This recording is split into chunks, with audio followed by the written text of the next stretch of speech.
Hello everyone. तो आज हम इस वीडियो के द्वारा हिंदी व्याकरण, हिंदी ग्रामर पढ़ने वाले हैं, जिसका टॉपिक है अशुद्ध वाक्य शोधन। अर्थात अशुद्ध वाक्य जो इनकरेक्ट सेंटेंस है, जो गलत वाक्य दिया गया है, उसको शोधन अर्थात शुद्ध करके लिखना है। करेक्ट का इनकरेक्ट सेंटेंस क्या होगा, ये हम इसमें कुछ एग्जाम्पल्स के द्वारा, कुछ उदाहरण के द्वारा करने वाले हैं। तो आइए इसे हम स्टार्ट करते हैं। फर्स्ट है, उसने बैठकर आसन ग्रहण किया। ये इनकरेक्ट सेंटेंस दिया है, इसे हमें करेक्ट करके लिखना है। तो इसका सही क्या होगा, उसने आसन ग्रहण किया, क्योंकि जाहिर सी बात है आसन ग्रहण करना तो बैठकर ही आसन ग्रहण होगा। सेकंड है, उससे उत्तीर्ण होने की आशंका है। आशंका यानी डाउट। तो इसका सही क्या होगा, उससे उत्तीर्ण होने की आशा है, उम्मीद है। नेक्स्ट है, वह आपसे श्रद्धा करता है। तो ये इनकरेक्ट दिया है, जिसका करेक्ट करके हमें लिखना है। जिसका सही क्या होगा, वह आपके प्रति श्रद्धा रखता है। श्रद्धा करता नहीं है, आपके प्रति श्रद्धा रखता है। नेक्स्ट है, आज बेशुमार गर्मी है। तो बेशुमार नहीं आएगा, यहाँ पे क्या होगा, आज बेहद गर्मी है।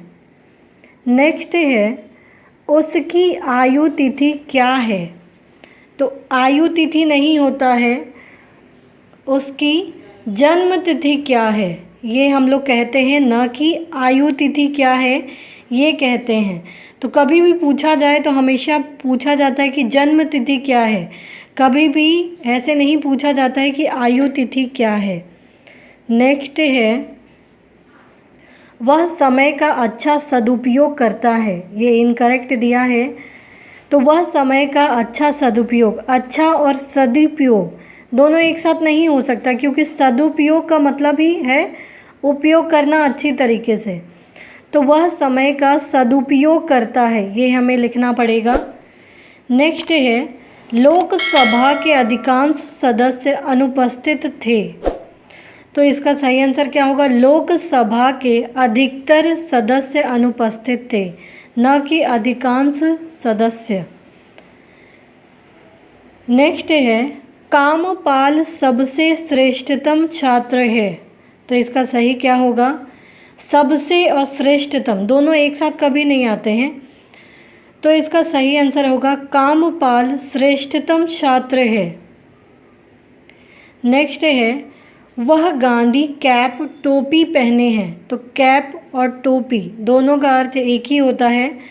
तो इसका अर्थ क्या होगा, सही सेंटेंस, वह गांधी टोपी पहने हैं। नेक्स्ट है, सज्जन पुरुष सबका भला करते हैं। तो सज्जन पुरुष जो अच्छे पुरुष होते हैं, जो सज्जन लोग होते हैं, अच्छे लोग होते हैं, वो जाहिर सी बात है सबका भला ही करते हैं, तभी वो अच्छे लोग हुए। तो सज्जन सबका भला करते हैं। तो सज्जन पुरुष नहीं, सज्जन सबके लिए आएगा। सज्जन सबका भला करते हैं, न कि सज्जन पुरुष। नेक्स्ट उदाहरण है, वह पेन के साथ लिखता है। तो के साथ नहीं आएगा, वह पेन से लिखता है। मुझे कहा गया है, इनकरेक्ट दिया है। तो इसका करेक्ट होगा, मुझसे कहा गया है। नेक्स्ट है, पुस्तक के अंदर 100 पृष्ठ हैं। तो जाहिर सी बात है पुस्तक के अंदर ही 100 पृष्ठ होते हैं। तो पुस्तक में 100 पृष्ठ है, के अंदर नहीं होगा, में। पुस्तक में 100 पृष्ठ हैं, पृष्ठ अर्थात पेज। मैं भगवान के सहारे पर जीवित हूँ। तो यहाँ क्या करेक्ट होगा, मैं भगवान के सहारे जीवित हूँ। सहारे अर्थात जाहिर सी बात है जब हम सहारे बोलते हैं तब जाहिर सी बात है किसी पे डिपेंड होना, तो पर लिखने की आवश्यकता नहीं है यहाँ पे। तो मैं भगवान के सहारे जीवित हूँ। नेक्स्ट है, उससे जाकर के कहना।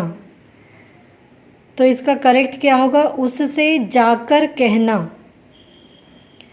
फिर है मैं ये पुस्तकें राम को लाया हूँ।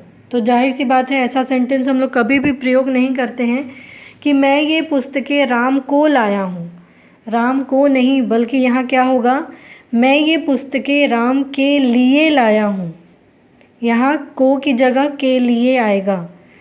नेक्स्ट है प्रशासन ने व्यवस्था सुधारने को कदम उठाया।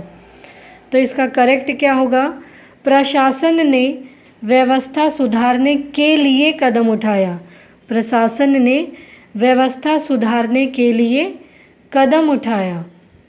नेक्स्ट है मैंने नहीं जाना है। जैसे ये पंजाबी में ज़्यादातर कहा जाता है मैंने नहीं जाना है, तो इसका करेक्ट सेंटेंस क्या होता है, मुझे नहीं जाना है।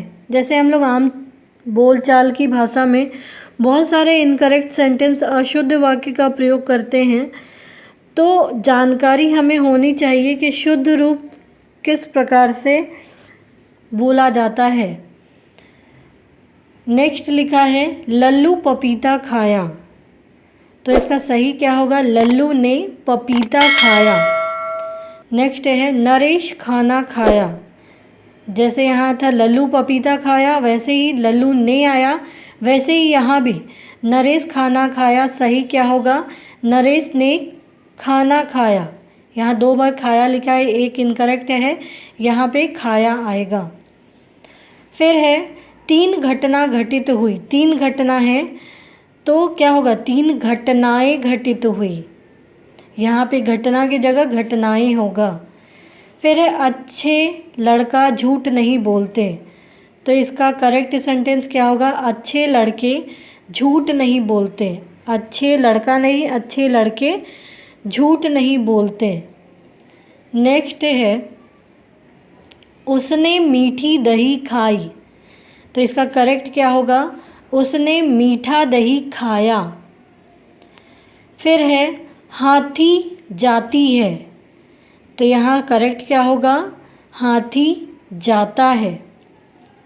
फिर है मैंने तकिया लगाई। तो करेक्ट क्या होगा, मैंने तकिया लगाया। फिर है उसने गाजर काटा। तो यहाँ काटा नहीं होगा, बल्कि क्या होगा, उसने गाजर काटी। लड़कों ने मैच देखी। तो लड़कों ने मैच देखा, ये करेक्ट होगा। फिर है उसने करवट बदला। तो इसका करेक्ट होगा उसने करवट बदली। नेक्स्ट है, ये हमने फिर से रिवीज़न किया है कि यहाँ पे हमें ध्यान देना क्या है कि उसने मीठी दही खाई। तो ये पुल्लिंग आएगा, मीठा दही खाया होगा। वैसे ही यहाँ हाथी जाती है, तो हाथी यहाँ पुल्लिंग है, तो अगर जाती है लिखना है तो हथिनी जाती है ऐसे लिखना है। उसी प्रकार से ये लिंक को आधार पर यहाँ करेक्ट इनकरेक्ट दिया गया है। इसी प्रकार से हमने कुछ उदाहरण देखे अशुद्ध वाक्य को शुद्ध करना, कि हम लोग अशुद्ध वाक्य को किस प्रकार से शुद्ध करके लिख सकते हैं।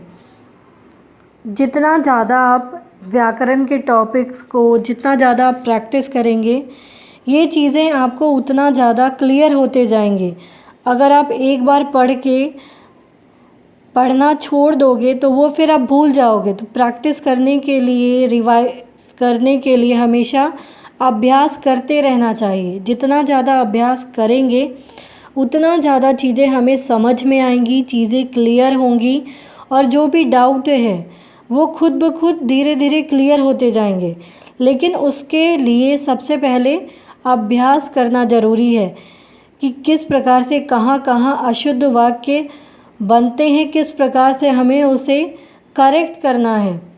क्योंकि ये छोटी छोटी गलतियाँ ही इन सभी चीज़ में आपके मार्क्स को कम करती है। जितना मार्क्स आपका कम आएगा, ग्रामर सेक्शन में आपको ज़्यादा थोड़ा ध्यान देना है ताकि आपको छोटी छोटी गलतियाँ ना हो, क्योंकि इसमें ज़्यादा लिखना नहीं होता है और कम लिखकर आप ज़्यादा से ज़्यादा मार्क्स इसमें ला सकते हैं। तो ग्रामर को भी हमें पूरा ध्यान रखना है। तो जितना ज़्यादा प्रैक्टिस करेंगे उतना ही हमारे लिए अच्छा है। तो उम्मीद है ये आपको समझ में आया होगा। तो प्लीज़ आप इस वीडियो को लाइक करना, शेयर करना, सब्सक्राइब करना, कमेंट करना ना भूलें। Thank you.